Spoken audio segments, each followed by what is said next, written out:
The test is in 4 parts: Part 1, Part 2, Part 3, and Part 4. Now look at Part 1. Part 1. You will hear a student called Janet talking on the phone to the manager of a sports centre about a job.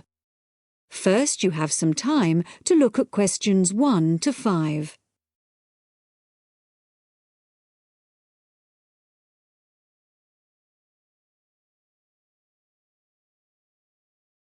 Now we shall begin. You should answer the questions as you listen, because you will not hear the recording a second time. Listen carefully and answer questions 1 to 5. Hello, Whitewater Sports Centre. Hello, I wanted to inquire about a job at the centre. Right, I'll just put you through to the manager. Hello, Steve Thompson speaking. Hello, my name's Janet Willis. I'm looking for a part-time job and I saw an ad saying that you have some vacancies. I was wondering what sort of people you're looking for. Well, at present, we're looking for a part-time pool attendant. I don't know if you're interested in that. Oh, yes, definitely. Okay. Well, have you done this sort of job before? Oh, yes, I've spent the last 3 summers working for children's summer camps, so I did a lot of pool supervision. And I'm actually a sports student. Water sports is my special area. Okay. Well, no need to ask if you can swim then. No, I'm certainly not afraid of the water. So what does the job at the pool involve? You'd mainly be responsible for supervising the swimmers. We have to watch them all the time, obviously, in case of accidents. So you'd have regular shifts there. Okay. Then, as well as that, you'd have to look after the equipment that's used by the beginners classes. Right. And would I be involved in teaching them at all? I'd be quite interested in that. Well, they have their own instructor, so that's not really part of the job. The attendance job does involve taking regular water quality tests, but you wouldn't be involved in cleaning the pool or anything like that. Okay. And the ad said you wanted someone just twice a week? Yes, that's right. Can I choose which days? Well, if you'd rung up earlier, you could have done, but I'm afraid it's got to be Mondays and Wednesdays. We got someone for Tuesdays and Thursdays, and the weekends are already fully staffed. Is that going to be a problem for you? No, that should be all right. And the ad said it was evening work, right? Yeah, you start at 6, and the pool closes at 9:30, but you wouldn't get away until 10 by the time you've checked the lockers and changing rooms. Fine. Before you hear the rest of the conversation, you have some time to look at questions 6 to 10.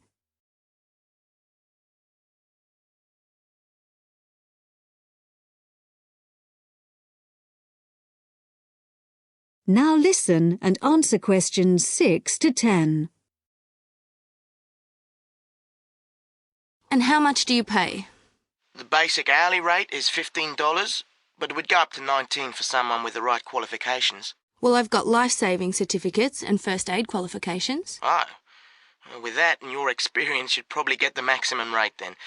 Obviously, you'd have to come along for an interview if you're interested. Oh, it sounds just the job I'm looking for. Shall we fix a time for the interview now? Okay, it's Janet, isn't it? Yeah, Janet Willis. How about Friday morning, Janet? Around 11? Oh, sorry, I have lectures, but I could make the afternoon. 2 p.m? Fine. And can I just check on where you are? Is it Findon Avenue? No, it's 23 to 27 Farndon Avenue. That's F-A-R-N-D-O-N. It's off Eastgate. East Gate. Fine. I'll look forward to meeting you then. Okay. So if you need to phone me before then, you can get through to me directly on 053 210. Is there anything I need to bring along to the interview? Well, you do need to fill in an application form. I'll put one in the post for you, so you can fill that in and bring it along. You don't want me to post it back to you? No. Just remember to bring it along with you. What about references? Should I bring any? Nah, but do have your certificates with you when you come. We need to see those. Great. Thanks very much then. I'll see you on Friday. Bye. Bye. That is the end of Part 1. You now have half a minute to check your answers.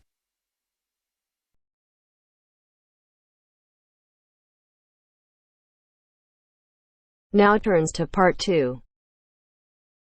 Part 2. First, you have some time to look at questions 11 to 15.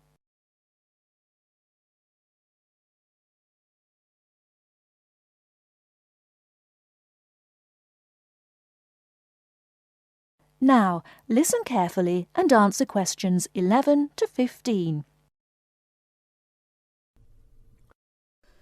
Starting at the beginning, you can see the on-off switch just beneath the two lights.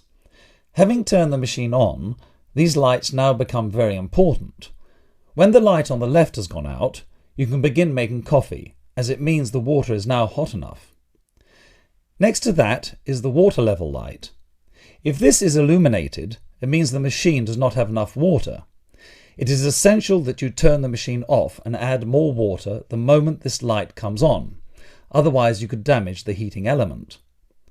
Once you have checked that both the heater light and the water level light are off, make sure the filter holder, that's the part with the handle just under the control panel, is in place. Once you have your cups ready, it is time to press the coffee delivery switch. That's the button just above the filter holder beside the boiler meter. Remember to take a quick look at the meter as it tells you the exact temperature of the water. On both the left and right hand side of the machine, on the same level as the filter holder, you can see the steam pipes used for heating milk. These steam taps need to be cleaned regularly to avoid blocking. And finally, if you do spill any coffee, don't worry. Just make sure that the drainage pipe at the bottom of the machine is leading into a sink or a suitable waste container. As with the steam taps, the drainage pipe needs regular cleaning.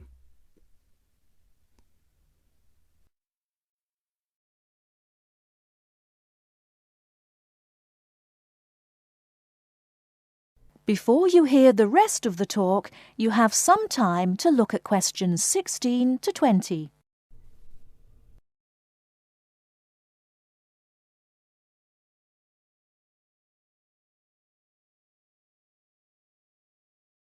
Now listen and answer questions 16 to 20.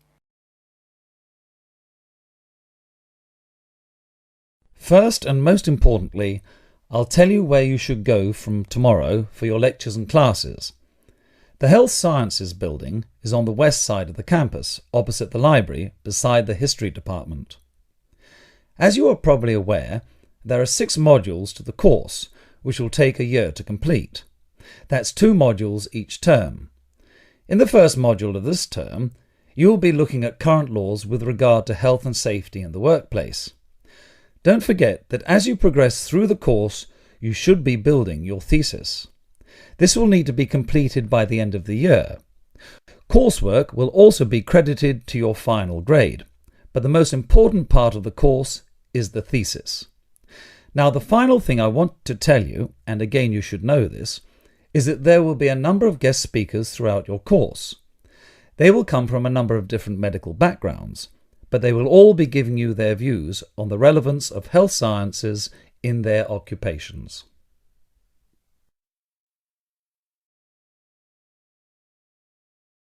That is the end of part 2.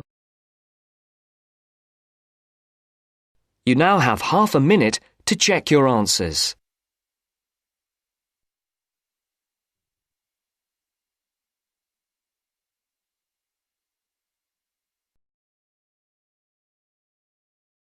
Now turns to part 3. Part 3.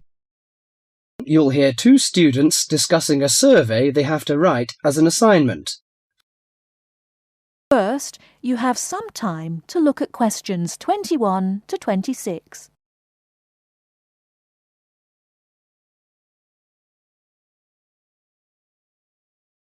Now listen carefully and answer questions 21 to 26.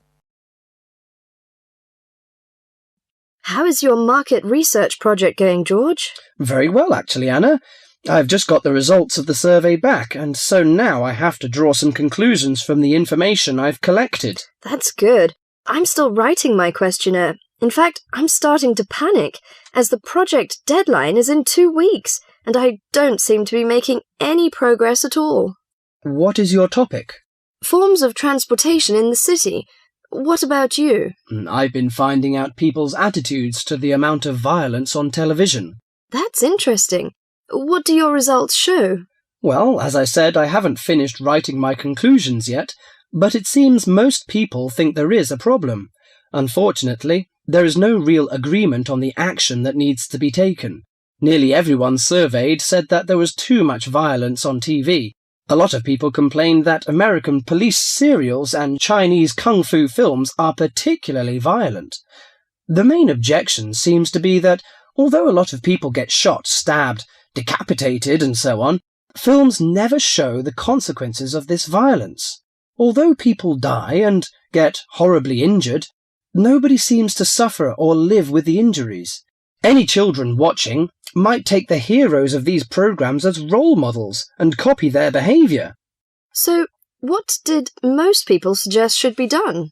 A lot of people were concerned about how these films affect children. They are particularly worried that children will try to behave like the stars. The survey shows that violent programs should be broadcast after 10 p.m, when most children are already in bed. There is also a significant minority of people who feel that violent films should be banned altogether. Or how did people feel about the violence on news broadcasts? Most of the responses I have looked at have felt that violence on news broadcasts is more acceptable, as it's real. Although it's unpleasant, it is important to keep in touch with reality. Still, many people thought that it would be better to restrict violent scenes to late viewing.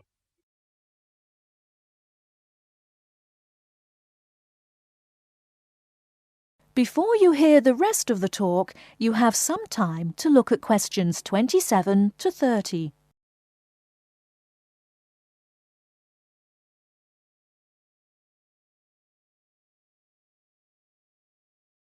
Now listen and answer questions 27 to 30. Your survey sounds very good. How many people filled it in? I gave out 120 and I got 70 back. That's a very high rate of return. Who did you give your questionnaires to? I gave a copy to every student in my hall of residence and a few to friends from other colleges. Don't you think that this will influence your results? How do you mean? The people in your hall of residence are all about the same age. They're all students and from similar backgrounds.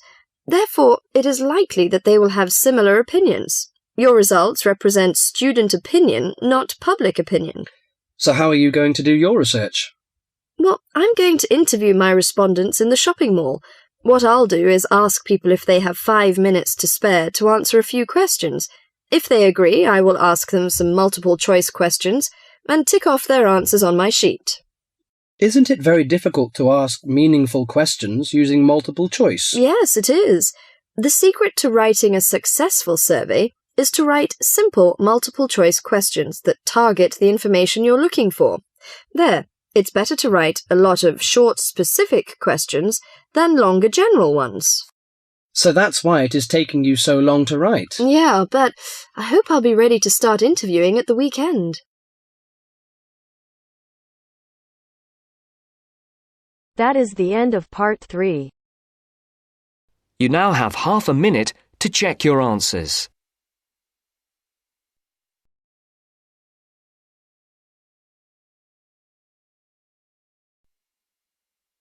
Now turns to part 4. Part 4. You will hear a talk about memory in babies and young children. First, you have some time to look at questions 31 to 40.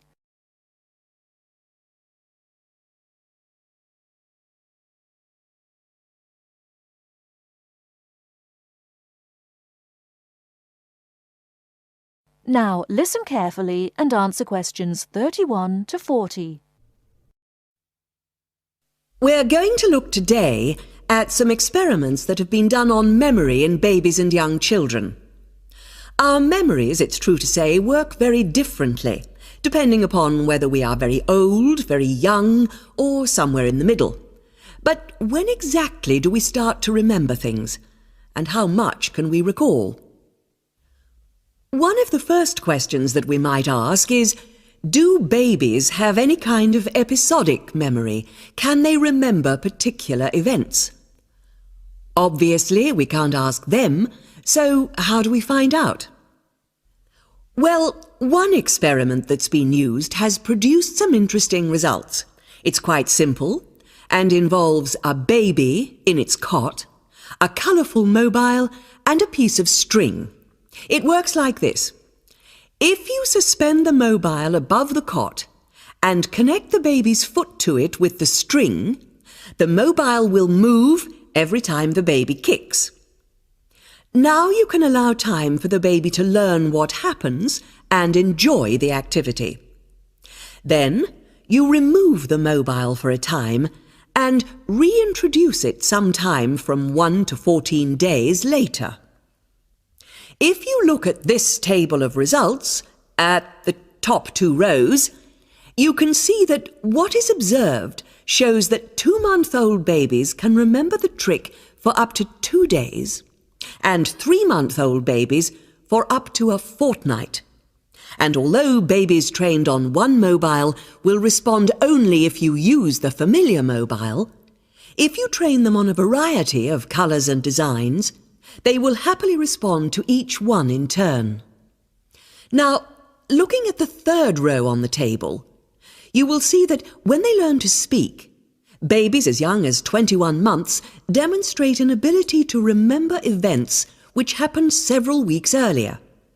And by the time they are 2, some children's memories will stretch back over 6 months, though their recall will be random, with little distinction between key events and trivial ones. And very few of these memories, if any, will survive into later life. So, we can conclude from this that even very tiny babies are capable of grasping and remembering a concept. So, how is it that young infants can suddenly remember for a considerably longer period of time? Well, one theory accounting for all of this, and this relates to the next question we might ask, is that memory develops with language. Very young children with limited vocabularies are not good at organising their thoughts. Though they may be capable of storing memories, do they have the ability to retrieve them? One expert has suggested an analogy with books on a library shelf. With infants, he says, it's as if early books are hard to find because they were acquired before the cataloguing system was developed. But even older children forget far more quickly than adults do. In another experiment, several 6-year-olds, 9-year-olds, and adults were shown a staged incident. In other words, they all watched what they thought was a natural sequence of events. The incident went like this. A lecture, which they were listening to, was suddenly interrupted by something accidentally overturning. In this case, it was a slide projector. To add a 3rd stage and make the recall more demanding, this accident was then followed by an argument. In a memory test the following day, the adults and the 9-year-olds scored an average 70%, and the 6-year-olds did only slightly worse. In a retest 5 months later, the pattern was very different. The adults' memory recall hadn't changed, but the 9-year-olds had slipped to less than 60%, and the 6-year-olds could manage little better than 40% recall. In similar experiments with numbers, digit span is shown to vary. That is the end of part 4. You now have half a minute to check your answers.